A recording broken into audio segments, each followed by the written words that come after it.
L'ordre du jour, la séance extraordinaire du lundi 16 juin 2025 à 19h, mais qui a été un petit peu passée, mais c'est pas grave. Bon, bienvenue, bonjour tout le monde, bonjour monsieur. Ça fait plaisir de vous voir ce soir. J'espère que vous annoncez des bonnes nouvelles. C'est vrai. J'en vois tellement que je me souviens même pas. Ouais, il y a un excellent, on est correct.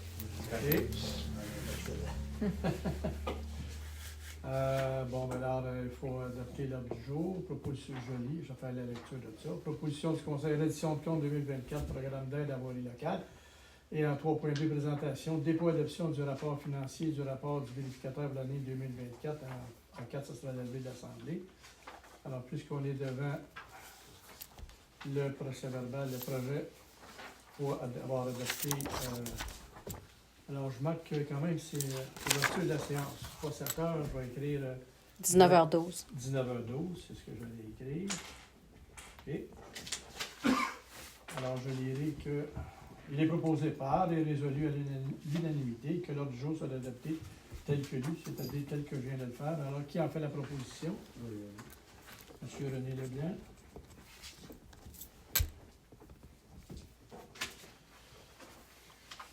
On passe au travers de tout le reste. Reddition de compte 2024, programme d'aide à la voirie locale, attendu que le ministre des Transports a versé une compensation de Le montant, c'est 392 206. 392 206 pour l'entretien du réseau routier local pour l'année civile 2024, attendu que les compensations distribuées à la municipalité visent à l'entretien courant et préventif des routes locales 1 et 2, ainsi que les éléments des ponts situés sur ces routes, dont la responsabilité incombe à la municipalité. Alors, pour ces motifs, il est proposé par et résolu à l'unanimité que la municipalité informe le ministère des Transports de la mobilité durable et de l'électrification des transports, de l'utilisation des compensations visant l'entretien courant et préventif des routes locales 1 et 2, ainsi que les éléments des ponts situés sur ces routes, dont la responsabilité incombe à la municipalité, conformément aux objectifs du programme d'aide à l'entretien du réseau routier. Qui en fait la proposition? Je vais. Madame Aude-Fournier.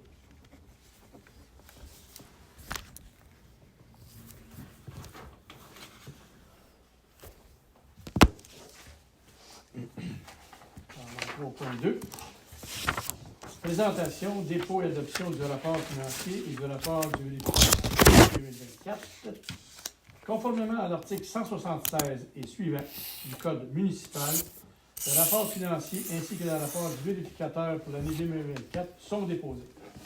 Monsieur Samuel Moreau présente les rapports financiers et répond aux questions.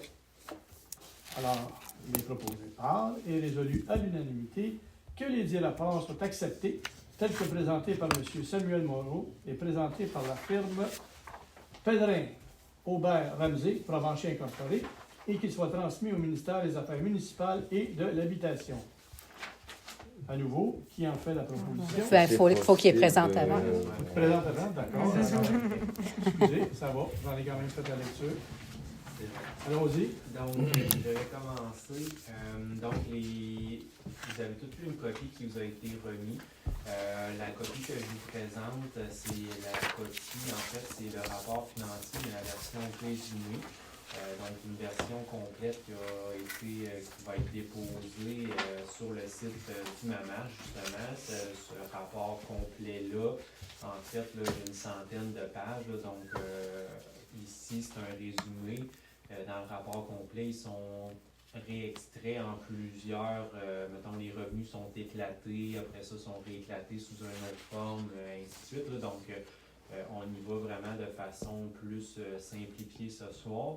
Donc, les deux premières pages qui vous ont été remises, c'est en fait, c'est notre rapport de l'auditeur indépendant, justement, sur les états financiers résumés. Le paragraphe qui va être important de regarder avec vous, c'est celui-là, la première page, en fait, les états financiers audités et notre rapport sur ces états, c'est la section en bas. Donc, dans notre rapport daté du 16 juin 2025, donc aujourd'hui, nous avons exprimé une opinion avec réserve sur les états financiers audités car la municipalité n'a pas évalué ni comptabilisé de passif au titre des obligations liées à la mise en service d'immobilisation. Ça découle, en fait, c'est la même opinion avec réserve que l'an passé, là, au 31 décembre 2023. Ça découle de l'entrée en vigueur d'un nouveau chapitre l'an passé, là, donc ça oblige l'ensemble des municipalités du Québec à faire un travail au niveau des passifs au titre des obligations liées à la mise hors service d'immobilisation. Donc, en gros, ce que ça vient dire, mais je vous l'avais expliqué un petit peu l'an passé, là, c'est qu'il y a plusieurs étapes qui doivent être faites, là, donc de lister tous les bâtiments qui appartiennent à la municipalité, que ce soit les bâtiments, les terrains, les réservoirs de pétrole que vous pourriez avoir qui vous appartiennent et tout ça, puis de venir en fait évaluer si à la fin de la mise en service, la journée que l'immobilisation sera plus utilisée, est-ce qu'il va y avoir des frais soit de décontamination, de déconstruction? Principalement, souvent, ce qu'on va voir, c'est la décontamination. Donc, on va voir beaucoup de bâtiments qui a de l'amiante dedans. Donc là, il faut estimer, quand le bâtiment va arriver à sa fin de vie utile, combien que ça va coûter pour décontaminer ce bâtiment-là ou le détruire ou enlever un réservoir d'essence que vous pourriez avoir, exemple, dans un garage municipal ou des trucs comme ça. Donc là, cette année, au niveau interne, ça a été un petit peu avec Caroline quand je parlais, il y a eu d'autres enjeux qui ont fait que au niveau de ce dossier-là, là, de mise, les obligations liées à la mise hors service, ça a été mis un petit peu de côté. Là. Donc dans l'année 2025, le plan, en fait, c'est de se conformer à cette obligation-là pour éventuellement l'année prochaine ne plus avoir cette réserve-là. Il y a beaucoup de petites municipalités dans votre genre, là, quand on parle de petites municipalités, 5000 habitants et moins, ils ont cette réserve-là parce qu'ils n'ont pas nécessairement les effectifs pour faire ce travail-là. Là. Quand on prend la ville de Montréal ou la ville de Québec, qui ont des ingénieurs à l'interne et tout, pour eux, le travail est un petit peu plus facile. Tandis que vous allez probablement devoir vous tourner vers des experts dans le domaine là, pour demander parce que ça prend des.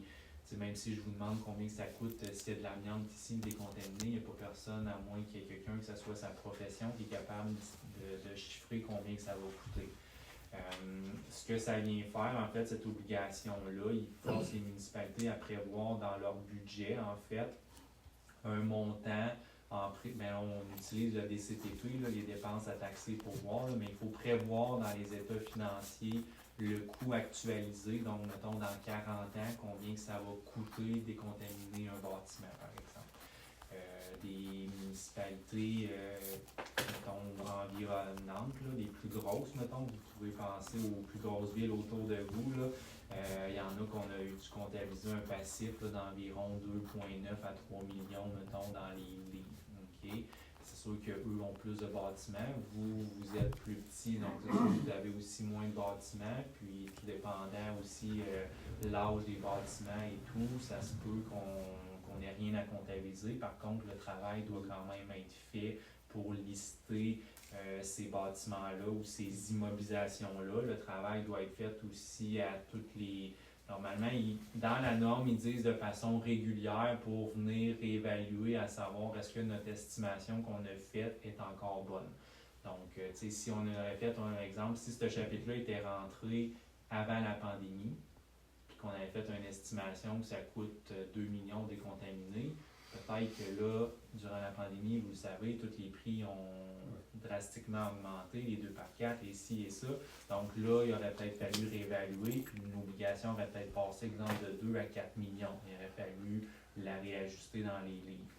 Si l'inflation dans les prochaines années aussi augmente de façon drastique, ça peut arriver qu'on doive revoir cette évaluation-là aussi. Donc, permettez un instant que je m'adresse à M. Hamel. M. Hamel, ici, comme on a rénové en entier, puis que tout a été, comme on dit, strippé, il n'y a pas d'amiante ici. Il n'y en aura pas dans notre nouveau garage. Parce qu'on a d'autres bâtiments qui nous appartiennent avec de l'amiante dedans. ma connaissance, il n'y en a pas. Mais c'est- C'est le bâtisse, c'est le bureau municipal. C'est ça que je dis. Mais c'est bâtiments et terrains. là. Ouais, c'est ça, c'est Il y a, bon. il y a peut-être des terrains qui nous Des appartiennent. Parce que c'est bâtiments et terrains, Oui, d'accord. l'exercice Mais qu'il faut OK, faire. à ce moment-là, puisque tu soulèves le point, est-ce que tu sais si on a des terrains qui nous appartiennent, Qui sont contaminés, non. mais qui nous appartiennent? Ah, voyons. Bien, c'est sûr qu'on a des terrains qui nous appartiennent. là. On en a plein. Le parc Mercier, OK, ça marche. Mm. OK. Il y a ça. C'est comme si au garage, exemple, si vous avez un garage municipal, que vous avez des réservoirs d'essence. On n'en a pas encore, on va le construire bientôt. Ça fait qu'il va être. Il n'y aura pas un brin d'amiante là-dedans. Là. Non, mais mettons, on voit là, des fois les garages qui ont des grosses tanks avec du gaz ou de l'huile pour qu'ils puissent se tanker là, les équipements, mais ça, il peut y avoir un risque qu'il y ait des écoulements dans le sol qui pourraient occasionner une décontamination future. Mais étant donné, nous autres, tout va être Ça va, là, neuf. non. Si on a des contenants de 2000 litres et plus, ils sont obligés d'avoir un bassin de rétention. Fait que, Ben, c'est ça, comme je vous dis, ça ne veut pas nécessairement dire que ça va en découler une comptabilisation dans le rapport financier. Par contre, il y a un travail qui doit être fait.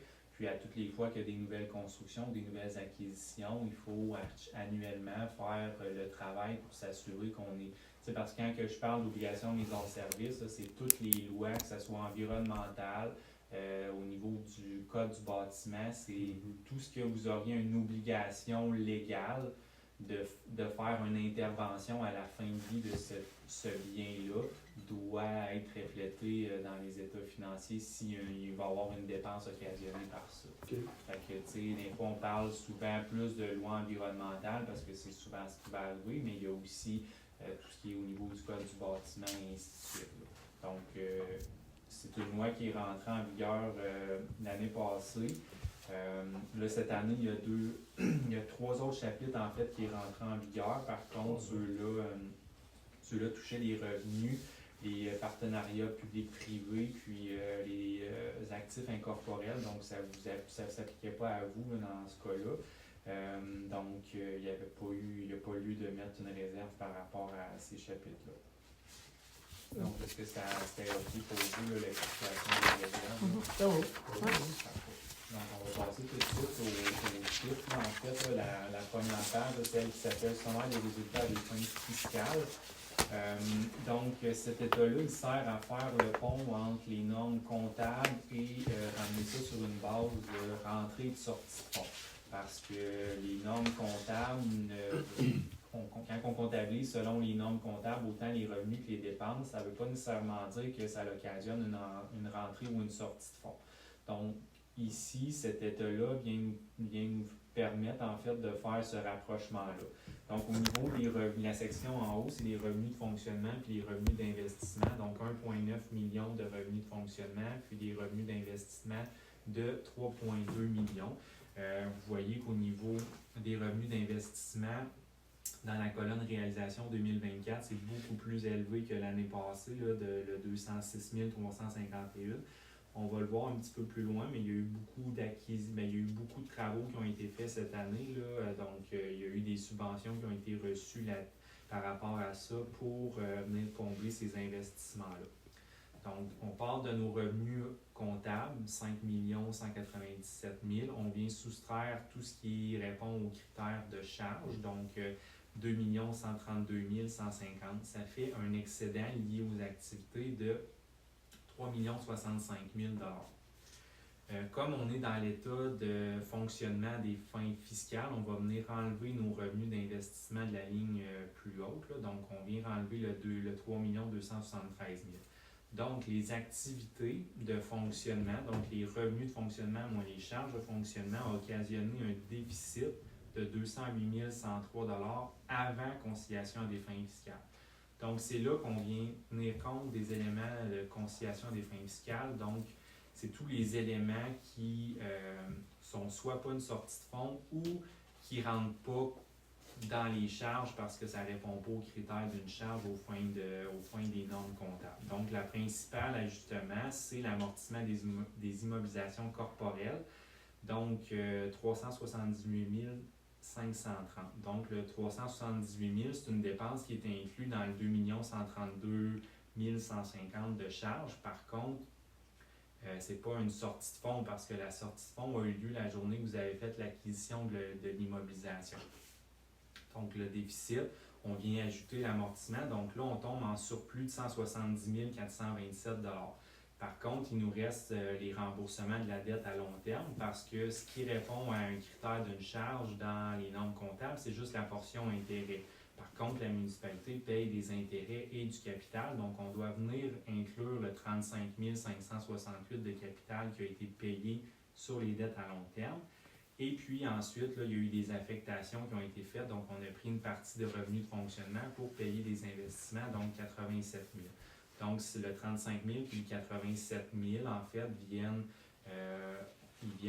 réduire notre surplus. Donc, quand on prend le 208 000 puis tous les ajustements qui totalisent 255 853, vous terminez avec un excédent de fonctionnement de l'exercice à des fins fiscales de 47 750 $. Est-ce qu'il y avait des questions par rapport à cet état-là? Non? Parfait. Donc, la page suivante, la situation financière au 31 décembre 2024, donc une photographie des livres comptables à une date précise. Donc, au 31 décembre 2024, on a trois grandes catégories, en fait, là, d'actifs et de passifs financiers. L'année prochaine, en fait, ils parlent de rajouter une autre catégorie là, qui va être passif non financier. Là. Donc, l'année prochaine, l'État risque de changer un petit peu.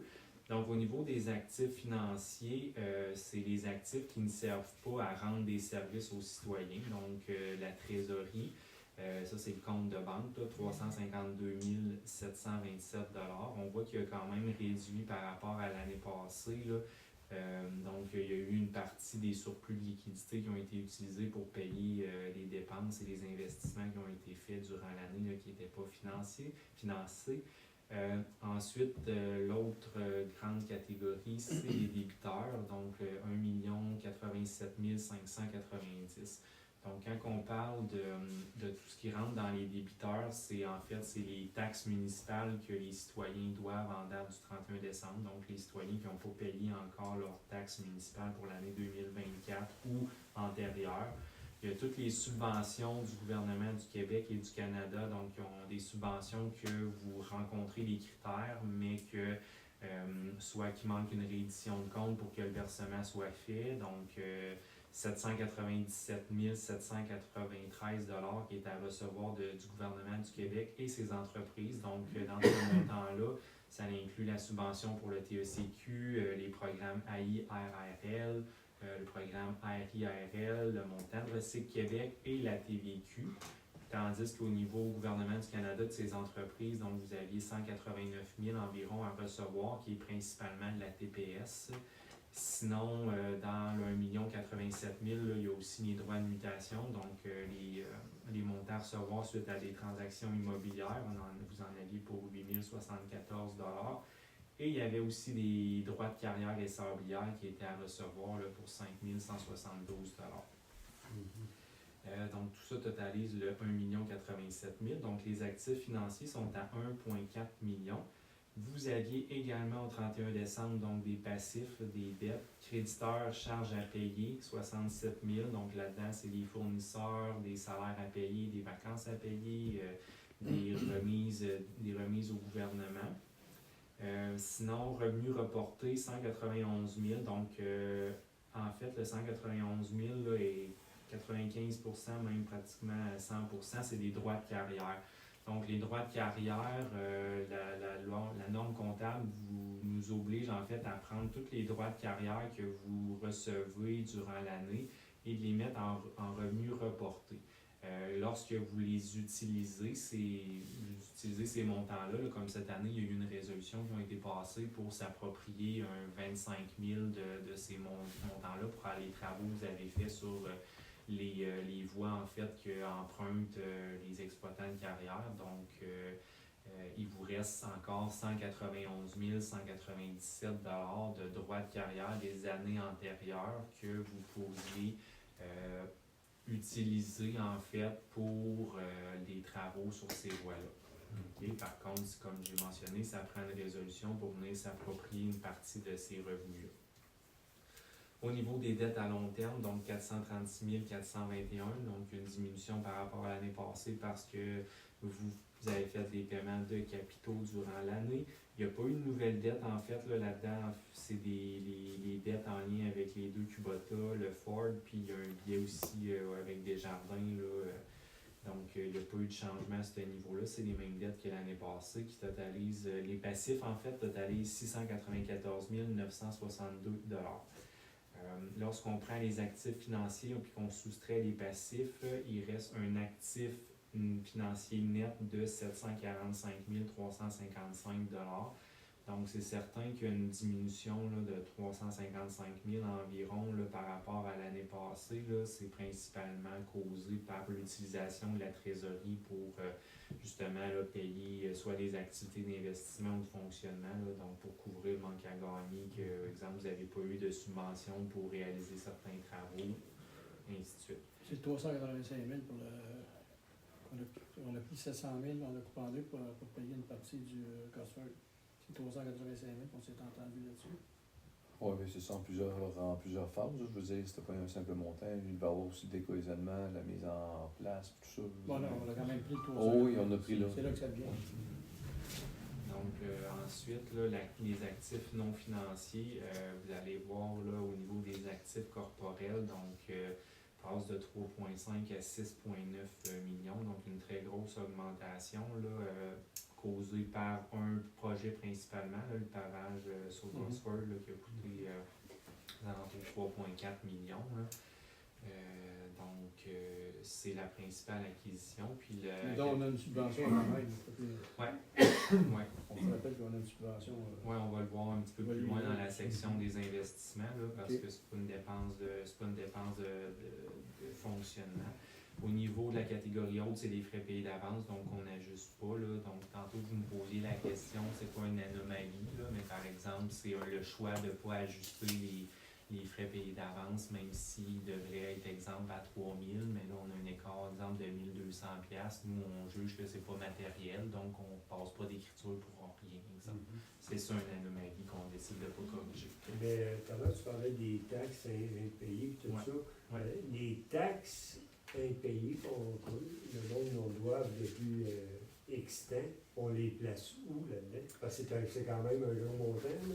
Ben, en fait, il s'est inclus dans les débiteurs, là, le 1 087 590. Là. Dans la version complète, là, il y a des notes des notes aux états financiers. Donc, on a un éclatement de cette composition-là. Donc, au niveau des taxes municipales, c'est 83 764 $. Là, j'ai pas la répartition avec moi à savoir qu'est-ce qui serait exemple antérieur à 2024. Oui, c'est ça. Mais parce que le 2020. il a beaucoup baissé dans les dernières années quand même. Là, fait que c'est principalement, là, le 83 000, c'est principalement en fait des taxes en lien avec l'année en cours, là, 2024, qui n'avaient pas été payées. Là. Vous avez plus énormément de gens, exemple, qui n'ont pas payé leurs taxes depuis 2019 ou 2020, des trucs comme ça. Sur le 83 000, c'est au 31 décembre. Ouais. Oui, c'est ça. Fait qu'on a perçu depuis ce Il y en temps-là. a qui rentrent. Il y en a qui rentrent. Là, c'est sûr que vous avez refait une taxation au début de l'année 2025 pour les taxes 2025. Vous aviez même des contribuables qui, eux, avaient payé un petit peu plus. Donc, vous avez un revenu reporté. Là, je pense que vous aviez pour peut-être un 3-4 000 là, de gens que eux ont payé d'avance des taxes pour 2025. Mais il y a toujours des retardataires qui tardent à payer leurs taxes. Je pense pas que je me sens que j'ai pas de dossier problématique tant que ça que j'ai vu dans la liste. Là. Non, ça va quand même bien cette année. Là. On a envoyé des lettres aux citoyens, puis on a eu une bonne réponse. Là. Okay. Oui. C'est sûr Ça que, va super bien. En tant que municipalité, c'est sûr qu'en cas d'extrême, on est rendu que vous avez fait toutes les démarches, c'est sûr que vous avez toujours la possibilité d'envoyer un citoyen en vente pour taxes. Là. Donc, c'est pour ça qu'on ne vient pas provisionner les taxes municipales, parce que dans le cas, si on serait dans une entreprise de capital fermé, mais là, on vient dire, bon, mais est-ce que j'ai un risque que je me fasse payer par mon client, oui ou non? Là, dans votre cas, vous avez toujours, normalement, vous allez toujours aller chercher votre montant, parce que si moi je ne paye pas mes taxes, une journée, vous allez prendre la décision d'être tanné. Là. Caroline, exemple, va vous dire Samuel, ça fait 5 ans qu'il n'a pas payé ses taxes, on a beau y envoyer des lettres, il ne fait rien, fait qu'on l'envoie-tu en vente pour taxes. Fait que là, des fois, ça va faire qu'il va payer parce qu'il ne veut pas perdre sa maison. Mais, fait que, tu sais, il n'y a pas de dossier problématique là, dans votre cas à ce niveau-là. C'est un montant qui est quand même raisonnable compte tenu du montant de taxes parce que vous avez quand même là, pour. C'était quand même un montant de, je pense, 80 000, ce coup. Mhm. Parce que ça avait de l'argent pour 900 populations. Oui, Mais c'est juste que, tu sais, pour les taxes, on reçoit environ 900, presque 1 million par année. Fait que 83 000 sur 1 million, c'est pas beaucoup. C'est ça que Samuel, je pense qu'il vous dit. 83 000, tu fais du chemin pareil. Oui, je le sais, là, mais tu sais, c'est en pourcentage, là, c'est faible quand même. 83 000 représente 7 de vos revenus de taxes, là, parce que, comme Caroline disait, là, c'est un petit peu plus haut, en fait. Là, on prend toutes les taxes, on est à 1 157 568. Okay. Fait que vous avez à peu près 7 de taxes pour payer. Okay. Oui, mais on ne met pas ça dans un compte que les compagnies appellent provision pour créance douteuse. C'est pas ça. Il faut se faire payer pareil, les autres. Oui, mais parce que dans le fond, comme je l'expliquais, c'est que dans le cas d'une municipalité, ce genre de créance-là donne pas lieu à une provision parce que il n'y a aucune municipalité qui va accepter de ne pas se faire payer parce qu'elle a le luxe d'envoyer, elle a la possibilité d'envoyer le citoyen en vente pour taxe. Alors que si moi j'ai une entreprise de construction, puis je fais des travaux chez vous, puis vous décidez de ne pas me payer, mais à part de vous poursuivre, puis de passer aux petites créances, puis espérer de peut-être avoir un petit peu d'argent, je peux pas dire je vais mettre votre maison en vente pour que vous me payiez. Vous pouvez le faire. Okay? Fait que c'est pas dramatique là, le montant que vous avez à recevoir. Vos montants de compte à recevoir se ressemblent toujours d'année en année. Là. On tourne toujours aux alentours d'1 million, 1,1 million, mais c'est principalement toujours des subventions du gouvernement qui eux aussi sont assurés. Là. Normalement, c'est juste qu'il manque la dernière édition de compte ou des trucs comme ça. Là. Donc, c'est toutes des sommes qui, en date d'aujourd'hui, même ont été encaissées ou en partie encaissées. Là. Parce que là, c'est ça, comme je dis, ça, c'est les chiffres au 31 décembre. Donc, si je demanderais à Caroline de sortir la comptabilité en date d'aujourd'hui, ce serait un portrait totalement différent. Vos comptes à recevoir, ils seraient beaucoup plus élevés parce que là, quand on fait la taxation en début d'année, ça s'en va tout en compte à recevoir. Puis là, il y a eu peut-être 2 paiements depuis le début de l'année. Fait que, vous auriez potentiellement peut-être 500 000 de comptes à recevoir en date d'aujourd'hui. OK? Fait que, mais c'est quand même important de s'assurer à chaque année de faire justement un suivi serré avec nos cas problématiques pour éviter que ça s'accumule 2-3 ans impayés. Là, donc, 80 000, on paye des intérêts, je trouve que c'est un peu... faut se faire payer. Oui, mais tu sais, je le répète, là, c'est quand même très bien d'avoir ce 83 000 là, c'est pas très élevé. J'en vois des beaucoup plus élevés que ça. Là. Avec un montant de revenus similaire à vous. C'est sûr que si on compare, mettons, 83 000 puis vous auriez des revenus de taxation de 6 millions, là, c'est le pourcentage sûr qui est beaucoup plus bas. Mais si vous aviez des revenus de 100 000 de taxes, vous en avez 83 pour pas payer, là je dirais que vous avez un très gros problème là, parce que vous financez vos contribuables. Okay. Donc, ça fait, lorsqu'on prend tout ça, donc on vient à notre état, donc on est avec un excédent accumulé de 7 733 801 $. Donc, la page d'après, en fait, c'est l'éclatement justement de ce 7 733 801 $. Il est en 3 grandes catégories, en fait. Donc, l'excédent de fonctionnement non affecté, donc c'est des sommes des excédents des années antérieures qui, lui, est libre, donc peut être utilisé à l'utilisation que vous voulez en faire, en fait, que vous n'avez pas besoin de passer de résolution pour l'utiliser. Alors que l'excédent de fonctionnement affecté, donc le 100 000, là, lui, il y a une résolution qui a été faite par le passé, donc qui devait servir à des projets en lien avec l'environnement. Et ensuite, il y a tout ce qu'on appelle réserve financière, fonds réservés. Attendez juste une seconde. Le 100 000 il correspond à... on a besoin ou pas besoin de résolution? Je n'ai pas saisi ce bout-là. Celui-là, en fait, il y a déjà eu une résolution qui a été adoptée par le Conseil qui disait de nos excédents antérieurs réalisés, donc de nos bénéfices qu'on a réalisés au fil des années, on décide de s'approprier un montant de 100 000 pour des projets spécifiques. Là, donc là, je ne me souviens pas exactement là, la nature qui avait été mentionnée, mais c'est en lien avec l'environnement. Okay? Donc, ce montant-là, la journée que le projet, exemple, pour lequel la résolution a été faite, on va enlever ce montant de 100 000-là parce qu'on va dire qu'il va avoir été utilisé, qu'il va avoir été dépensé.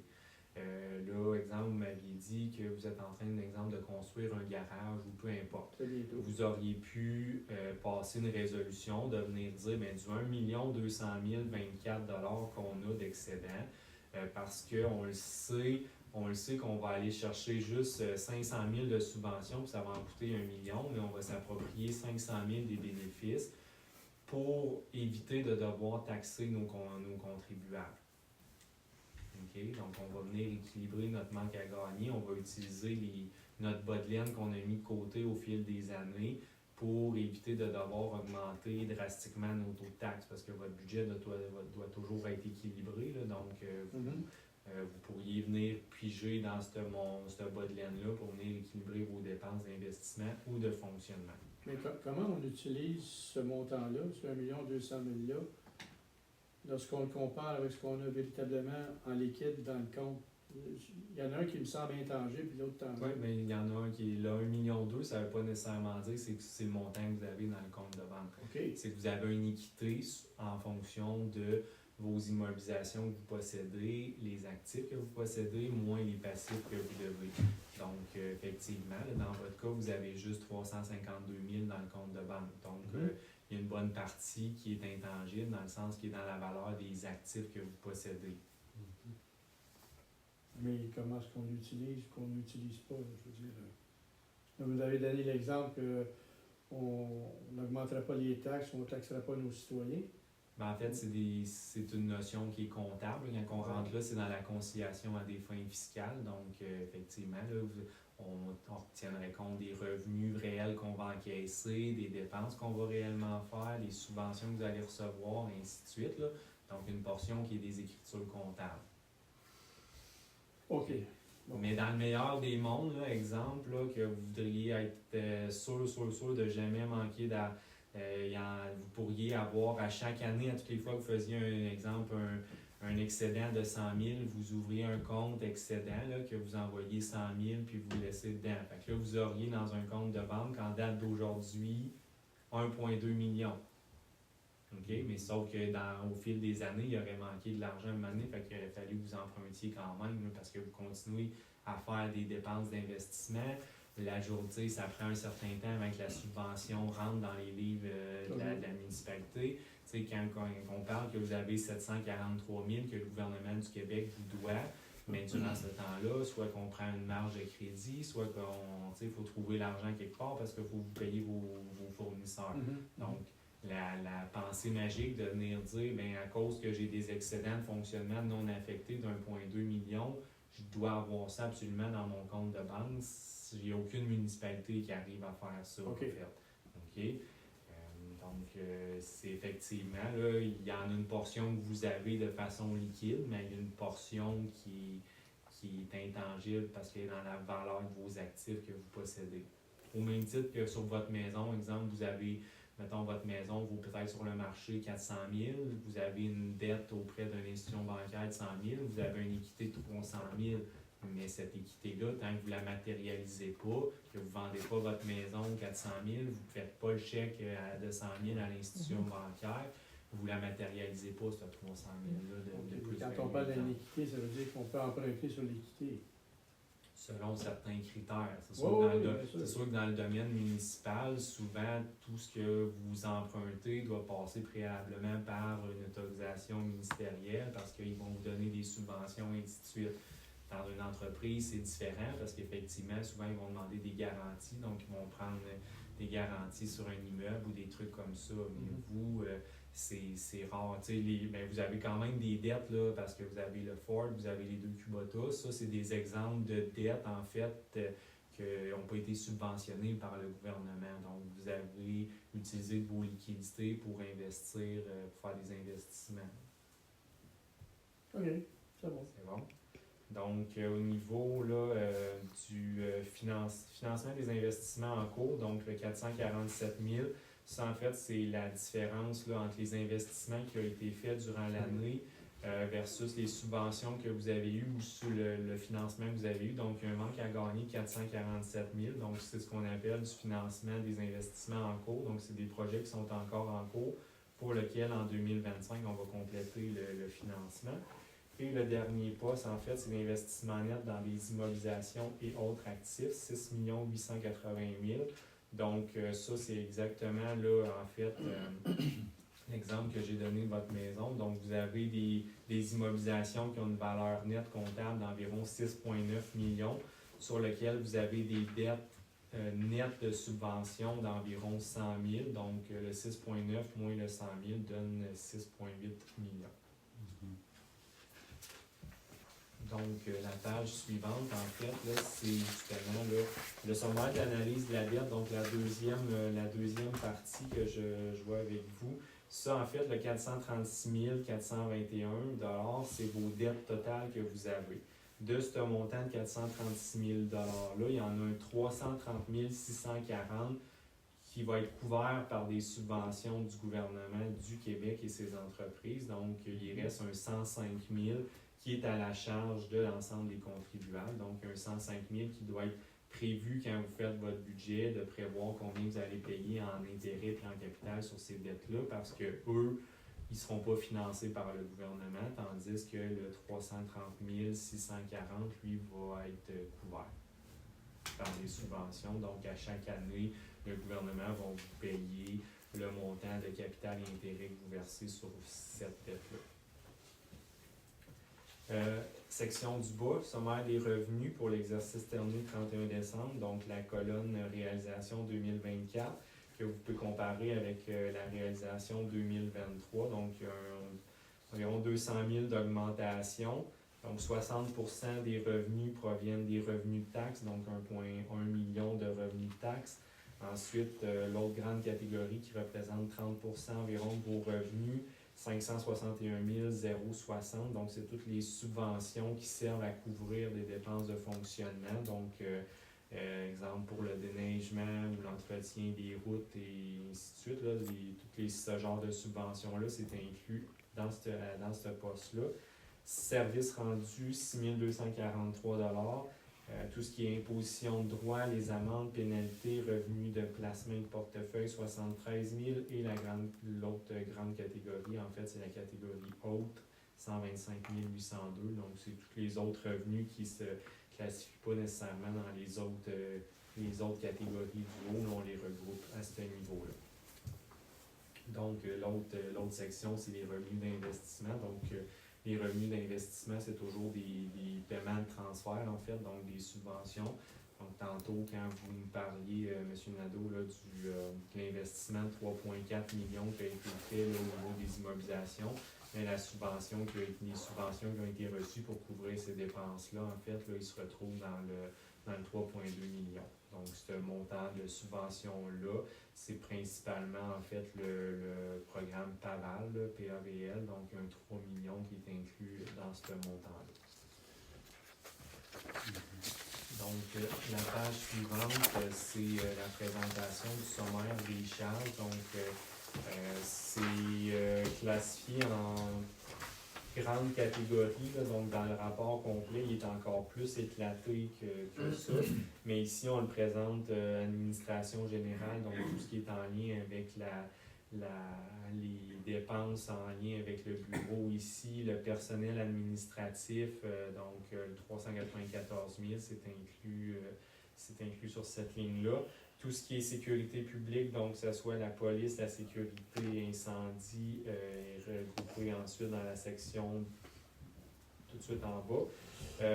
La grande dépense, en fait, là, puis c'est comme ça pour la majorité des municipalités, c'est tout ce qui est en lien avec l'entretien du réseau routier. Là. Donc, vous avez 58% de vos dépenses là, qui sont en lien avec l'entretien du réseau routier là, pour 1,2 million. Ensuite, tout ce qui est traitement des matières résiduelles et des égouts, ainsi de suite, le développement de l'urbanisme, tout ce qui est loisirs et culture, puis les frais de financement. Là, donc, ça, c'est les intérêts là, qui sont regroupés là, dans le 13 000. Donc, tout ça totalise 2 132 150. Donc, c'est le même 2 millions qu'on a vu à la première page que je vous ai présentée. Donc, on fait le même exercice comptable fiscal qu'on a fait avec les revenus de fonctionnement. Par contre, on le fait au niveau des revenus d'investissement. Donc, on prend tout ce qui répond aux critères des revenus d'investissement selon les normes comptables. Donc, le même 3 273 000 que je vous ai présenté un petit peu plus tôt.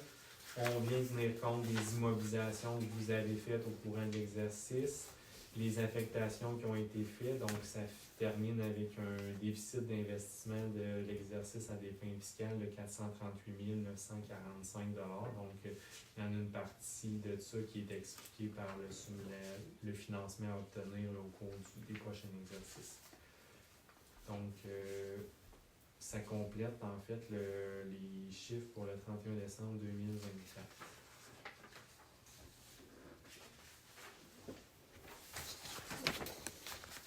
De façon générale, du point de vue comptable, fiscal comme ça, la santé financière de la municipalité est correcte?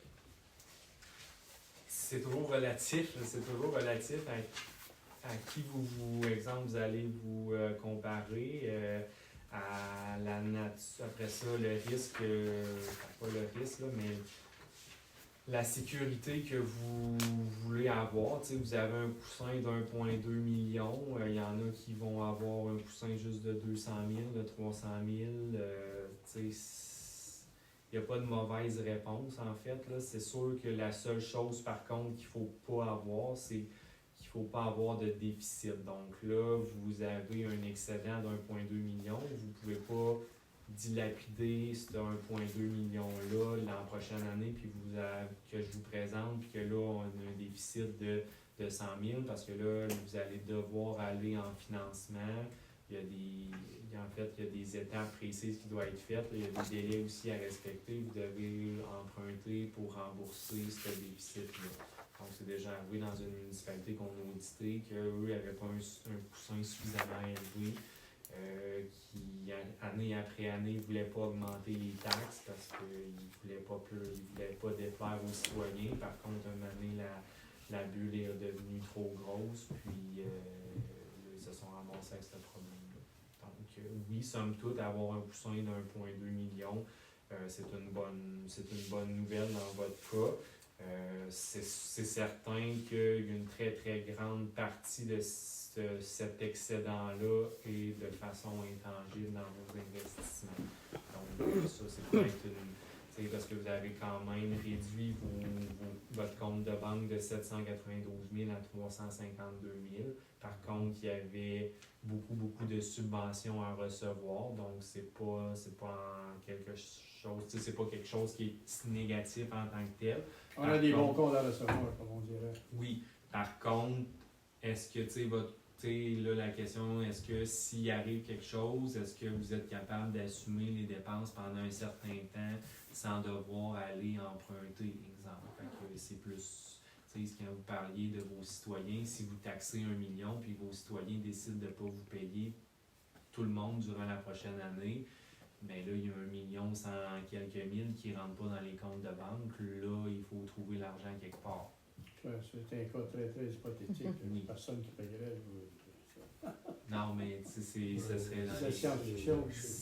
ça reste que, tu sais, c'est ça, c'est un des éléments qui pourrait vous mettre un peu dans le trouble au niveau des liquidités, parce qu'avec 352 000, quand les payes passent à toutes les semaines ou en 2 semaines, les fournisseurs que vous avez à payer, est-ce que le 352 000, selon moi, c'est suffisant quand même pour couvrir les dépenses pendant un certain temps, là, de continuer à payer vos employés, et ainsi de suite.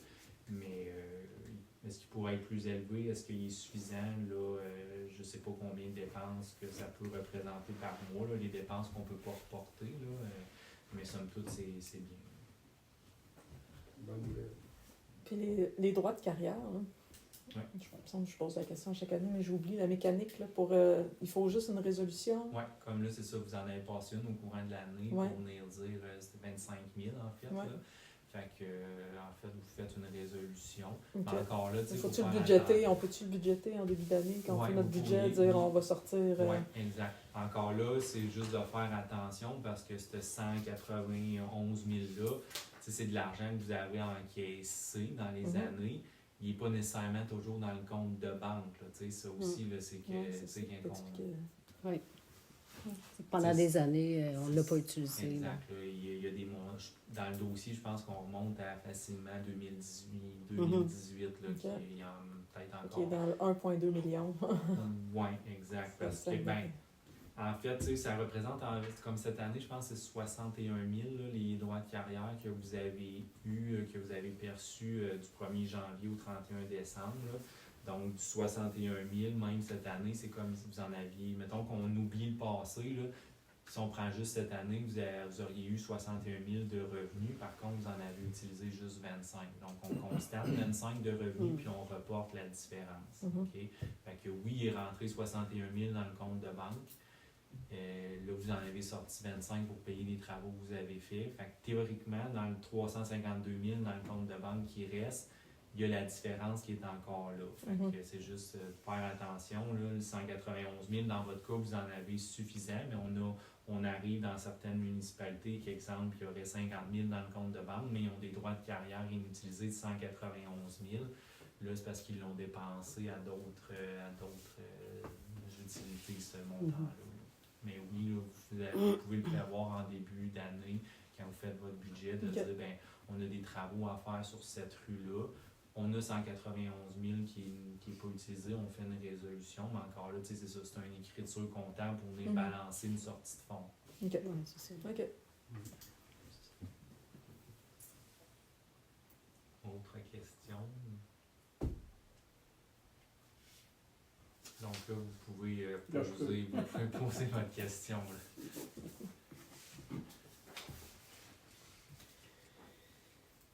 Bon, je vais tout simplement la relire. Conformément à l'article 176 et suivant du Code municipal, le rapport financier ainsi que le rapport du vérificateur de l'année 2024 sont déposés. M. Samuel Moreau nous a présenté des rapports financiers et il a répondu aux questions. Donc, il est proposé par et résolu à l'unanimité que les 10 rapports soient acceptés, tels que présentés par M. Samuel Moreau et préparés par la firme Pelletier-Aubert Ramsey Provencher Incorporé et qu'ils soient transmis au ministère des Affaires municipales et de l'Habitation. Alors, qui en fait la proposition? Monsieur Jean-François Mel.